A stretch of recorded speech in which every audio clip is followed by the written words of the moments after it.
በሀገራችን ውስጥ ከተረሱ በሽታዎች መካከል አንዱ ስለሆነ ኤችአይቪ ኤድስ ነው። ሰላም፣ ዶክተር ምህረት ነኝ ከላይፍላይን አዲስ። ዛሬ ዓለም አቀፍ የኤችአይቪ ኤድስ ቀን እንደመሆኑ መጠን ስለ ኤችአይቪ ኤድስ እናወራ።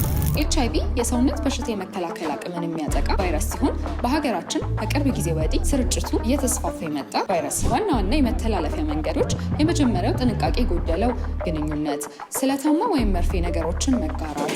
ሶስተኛው ደግሞ ከእናት ወደ ልጅ በእርግዝና ወይም ደግሞ ጡት በማጥባት ወቅት። ሌላኛው ደግሞ በቫይረሱ የተበከለ ደም መውሰድ ነው። የኤችአይቪ ኤድስን መከላከል የምንችልባቸው የመጀመሪያው የኤችአይቪ ቫይረስ በደም ውስጥ ያለው ሰው መድኃኒቱን በአግባቡና በጊዜው መውሰድ። ሌላኛው ደግሞ ለኤችአይቪ ኤድስ ሊያጋልጡን የሚችሉ ማንኛውም አደጋ ከደረሰብን ወደ ጤና ተቋም በመሄድ በ72 ሰዓት ውስጥ የሚወሰደውን ፖስት ኤክስፖዠር ፕሮፊላክሲስ መውሰድ። በተጨማሪም ደግሞ ጥንቃቄ ከጎደለው ግንኙነት ራሳችንን መጠበቅ፣ ስለታማ ነገሮችን ሼር አለማድረግ እና በጊዜና በወቅቱ ምርመራ ማድረግ ይገኙበታል። እነዚህ አይነት የጤና ምክሮች እንዲደርሱት ከፈለጉ ይህንን ፔጅ ላይክ፣ ፎሎ፣ ሼር ማድረግ እንዳይረሱ። ኤችአይቪ ኤድስን በጋራ እንከላከል።